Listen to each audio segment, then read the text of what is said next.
नमस्कार, स्वागत है आपका हमारे YouTube चैनल मार्क्स वाला सर पे। आज की वीडियो में हम देखेंगे क्लास 12th हिंदी का चैप्टर नंबर 3 जिसका नाम है संपूर्ण क्रांति। उसका वीवीआई ऑब्जेक्टिव जो आपकी परीक्षा के लिए बहुत ज़्यादा ज़रूरी है। तो आइए शुरू करते हैं पहले प्रश्न से। पहला प्रश्न क्या बोलता है, संपूर्ण क्रांति पाठ में किसका भाषण है। आपसे पूछ रहा है संपूर्ण क्रांति पाठ में किसका भाषण है। मतलब आपको इस क्वेश्चन से पता चल जाना चाहिए कि संपूर्ण क्रांति ना निबंध है, ना कहानी है, ना उपन्यास है। संपूर्ण क्रांति एक भाषण है, आपको याद रख लेना है ये भी साथ में। तो आपको बताना है संपूर्ण क्रांति पाठ में किसका भाषण है।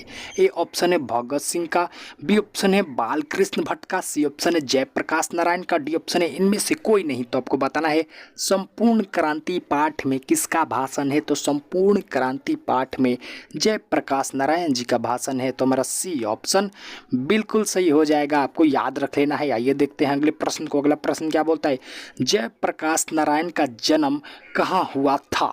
आपको उनका जन्म स्थान बताना है। तो आइए, ए ऑप्शन है गोरखपुर, बी ऑप्शन है राघोपुर दियारा, सी ऑप्शन है सिताब दियारा, डी ऑप्शन है बलिया। तो आपको बताना है जयप्रकाश नारायण का जन्म कहाँ हुआ था। तो जयप्रकाश नारायण का जन्म सिताब दियारा गांव में हुआ था, जो कि यूपी बिहार के बॉर्डर पे है। तो हमारा सी ऑप्शन बिल्कुल सही हो जाएगा। ये देखते हैं अगले प्रश्न को। अगला प्रश्न क्या बोलता है, संपूर्ण क्रांति की शुरुआत कब हुई थी। आपको बताना है संपूर्ण क्रांति की शुरुआत कब हुई थी। ए ऑप्शन है 1975 में, बी ऑप्शन है 1975, ओए भाई, बी ऑप्शन भी है 1975 में, सी ऑप्शन है 1976 में, डी ऑप्शन है 1974 में। तो आपको बताना है संपूर्ण क्रांति की शुरुआत कब हुई थी। तो संपूर्ण क्रांति की शुरुआत 1974 में हुई थी, आपको याद रख लेना है। हमारा डी ऑप्शन बिल्कुल सही हो जाएगा। ये देखते हैं अगले प्रश्न को। अगला प्रश्न क्या बोलता है, बहुत ज़्यादा इंपॉर्टेंट क्वेश्चन है ये वाला।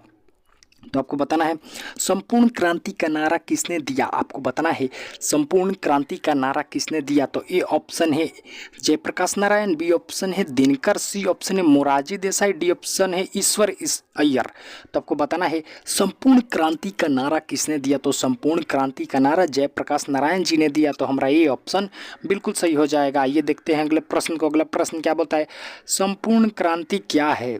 आपको बताना है संपूर्ण क्रांति क्या है। ए ऑप्शन है भाषण, सी ऑप्शन है निबंध, डी सी ऑप्शन है कहानी, और डी ऑप्शन इनमें से कोई नहीं। तो मैंने शुरुआत में ही आपको बताया कि संपूर्ण क्रांति एक भाषण है जो जयप्रकाश नारायण जी ने दिया है। तो हमारा ए ऑप्शन बिल्कुल सही हो जाएगा। आइए देखते हैं अगले प्रश्न को। अगला प्रश्न क्या बोलता है, जयप्रकाश नारायण के पिताजी का नाम था। बहुत बार एग्जाम में पूछा जा चुका है ये वाला क्वेश्चन कि जयप्रकाश नारायण जी का पिताजी का नाम क्या था। तो ए ऑप्शन है सर्विस दयाल, बी ऑप्शन है राम दयाल, सी ऑप्शन है हर्षो दयाल, डी ऑप्शन है दीन दयाल। तो आपको बताना है जयप्रकाश नारायण जी की पिताजी का क्या नाम था। तो उनके पिताजी का नाम हर्षो दयाल था। तो हमारा सी ऑप्शन बिल्कुल सही हो जाएगा। आइए देखते हैं अगले प्रश्न को। अगला प्रश्न क्या बोलता है, जयप्रकाश नारायण के बचपन का नाम था। आपको बताना है जयप्रकाश नारायण के बचपन का नाम था। तो जयप्रकाश नारायण के बचपन का क्या नाम था। तो उनके बचपन का नाम बाउल बाउल लोग कहते थे। तो हमारा बी ऑप्शन बिल्कुल सही हो जाएगा, उनके बचपन का नाम बाउल था। तो आइए देखते हैं अगले प्रश्न को। अगला प्रश्न क्या बोलता है, दिनकर जी की सबसे किसके लिए प्रसिद्ध हैं। आपको बताना है दिनकर जी किसके लिए प्रसिद्ध थे। यहाँ पे है हो गया है, अब वो थे हैं। तो ए ऑप्शन है संगीत के लिए, बी ऑप्शन है नृत्य के लिए, सी ऑप्शन है साहित्यिक रचना के लिए, डी ऑप्शन है उपन्यास के लिए। तो आपको बताना है दिनकर जी किसके लिए प्रसिद्ध थे। तो दिनकर जी साहित्यिक रचना के लिए प्रसिद्ध थे। तो हमारा सी ऑप्शन बिल्कुल सही हो जाएगा। ये देखते हैं अगले प्रश्न को। अगला प्रश्न क्या बोलता है, उर्वशी किसकी रचना है। आपको बताना है उर्वशी किसकी रचना है। ए ऑप्शन है मोहन राकेश की, बी ऑप्शन है प्रकाश प्रसाद की, और सी ऑप्शन है विनोद बाजपेयी की, डी ऑप्शन है रामधारी सिंह दिनकर की। तो आपको बताना है उर्वशी किसकी रचना है। तो उर्वशी रामधारी सिंह दिनकर जी की रचना है। तो हमारा डी ऑप्शन बिल्कुल सही हो जाएगा। ये देखते हैं अगले प्रश्न को। अगला प्रश्न क्या बोलता है, जयप्रकाश नारायण को भारत रत्न की उपाधि कब दी गई। मतलब जो हमारे जेपी थे उनको भारत रत्न की उपाधि कब दी गई? ए ऑप्शन है 1998 में, बी ऑप्शन है 1990 में, सी ऑप्शन है 1966 में, या डी ऑप्शन है 1974 में। तो आपको बताना है जयप्रकाश नारायण को भारत रत्न की उपाधि कब दी गई? तो जयप्रकाश नारायण को भारत रत्न की उपाधि 1998 में दी गई। तो हमारा ये ऑप्शन बिल्कुल सही हो जाएगा। आपको याद रख लेना है, बहुत ज़्यादा इंपॉर्टेंट क्वेश्चन है। आइए देखते हैं अगले प्रश्न को। अगला प्रश्न क्या बोलता है? जयप्रकाश नारायण की पत्नी का नाम था, आपको बताना है जयप्रकाश नारायण की पत्नी का नाम था। तो ए ऑप्शन है जयमाला देवी, बी ऑप्शन है प्रभावती देवी, सी ऑप्शन है प्रभा सिंह, और डी ऑप्शन है लीलावती देवी। तो आपको बताना है जयप्रकाश नारायण की पत्नी का नाम था, तो जयप्रकाश नारायण की पत्नी का नाम प्रभावती देवी था। तो हमारा बी ऑप्शन बिल्कुल सही हो जाएगा। ये देखते हैं अगले प्रश्न को। अगला प्रश्न क्या बोलता है? जयप्रकाश नारायण का जन्म कब हुआ? आपको बताना है जयप्रकाश नारायण का जन्म कब हुआ। ए ऑप्शन है 8 अक्टूबर 1904 को, बी ऑप्शन है 11 अक्टूबर 1902 को, सी ऑप्शन है 8 सितंबर 1904 को, और डी ऑप्शन है 10 अक्टूबर 1902 को। तो आपको बताना है जयप्रकाश नारायण का जन्म कब हुआ। तो जयप्रकाश नारायण का जन्म 11 अक्टूबर 1902 को हुआ। तो हमारा बी ऑप्शन बिल्कुल सही हो जाएगा। ये देखते हैं अगले प्रश्न को। अगला प्रश्न क्या कहता है?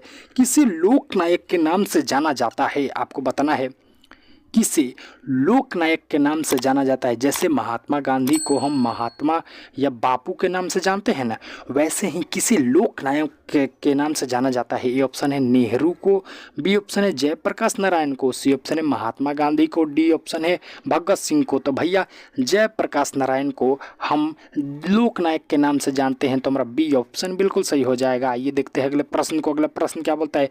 जयप्रकाश नारायण मार्क्सवादी कब बने? बहुत ज़्यादा इंपॉर्टेंट क्वेश्चन है ये, हर एक वर्ष मतलब आता ही है। तो आपको बताना है जयप्रकाश नारायण मार्क्सवादी कब बने। ए ऑप्शन है 1916 में, बी ऑप्शन है 1910 में, सी ऑप्शन है 1924 में, और डी ऑप्शन है 1920 में। तो आपको बताना है जयप्रकाश नारायण मार्क्सवादी कब बने। तो वो मार्क्सवादी 1924 में बने। तो हमारा सी ऑप्शन बिल्कुल सही हो जाएगा। ये देखते हैं अगले प्रश्न को। अगला प्रश्न क्या बोलता है? 1974 में बिहार के मुख्यमंत्री कौन थे? आपको बताना है 1974 में जब संपूर्ण क्रांति का नारा दिया गया था, जब संपूर्ण क्रांति की शुरुआत हुई थी, तो उस समय बिहार की मुख्यमंत्री कौन थे? तो ए ऑप्शन है अब्दुल गफूर, बी ऑप्शन है कृष्ण वल्लभ सहाय, सी ऑप्शन है भोला पासवान, डी ऑप्शन है लालू यादव। तो आपको बताना है 1974 में बिहार के मुख्यमंत्री कौन थे? तो 1974 में बिहार का मुख्यमंत्री अब्दुल गफूर थे। तो हमारा ये ऑप्शन बिल्कुल सही हो जाएगा। ये देखते हैं अगले प्रश्न को। अगला प्रश्न क्या बोलता है? लेनिन की मृत्यु कब हुई? यहाँ पे थोड़ा टाइपिंग मिस्टेक हो गया है, यहाँ पे लेनिन होगा, लेनिन की मृत्यु कब हुई? तो ए ऑप्शन है 1925 में, बी ऑप्शन है 1924 में, सी ऑप्शन है 1935 में, डी ऑप्शन है 1932 में। तो आपको बताना है लेनिन की मृत्यु कब हुई। तो लेनिन की मृत्यु 1924 में हुई। तो हमारा बी ऑप्शन बिल्कुल सही हो जाएगा। ये देखते हैं अगले प्रश्न को। अगला प्रश्न क्या बोलता है? फ्री प्रेस के मालिक कौन थे? आपको बताना है फ्री प्रेस के मालिक कौन थे। ए ऑप्शन है मोतीलाल, बी ऑप्शन है रामविचार, सी ऑप्शन है शिवानंद गोस्वामी, डी ऑप्शन है सहानंद जी। तो आपको बताना है फ्री प्रेस के मालिक कौन है। तो फ्री प्रेस के मालिक सहानंद जी थे। तो हमारा डी ऑप्शन बिल्कुल सही हो जाएगा। ये देखते हैं अगले प्रश्न को। अगला प्रश्न क्या बोलता है? जयप्रकाश नारायण को किसका दलाल कहा गया? आपको बताना है जयप्रकाश नारायण को किसका दलाल कहा गया। दरअसल जयप्रकाश अमेरिका अपनी पढ़ाई के लिए गए थे, तो उन्हें उनके जो विरोधी थे उन्हें अमेरिका का दलाल बुलाते थे, तो उन्हें अमेरिका का दलाल कहा गया। तो हमारा ये ऑप्शन बिल्कुल सही हो जाएगा। ये देखते हैं अगले प्रश्न को। अगला प्रश्न क्या बोलता है? जयप्रकाश नारायण रचित पाठ का नाम क्या है? आपको बताना है जयप्रकाश नारायण रचित पाठ का नाम क्या है। ए ऑप्शन है उसने कहा था, बी ऑप्शन है जूठन, सी ऑप्शन है संपूर्ण क्रांति, डी ऑप्शन है शिक्षा। तो आपको बताना है जयप्रकाश नारायण रचित पाठ का नाम क्या है। तो जयप्रकाश नारायण रचित पाठ का नाम संपूर्ण क्रांति है। तो हमारा ऑप्शन बिल्कुल सही हो जाएगा। ये देखते हैं अगले प्रश्न को। अगला प्रश्न क्या बोलता है? जयप्रकाश नारायण को किसको भाई कहते थे? आपको बताना है।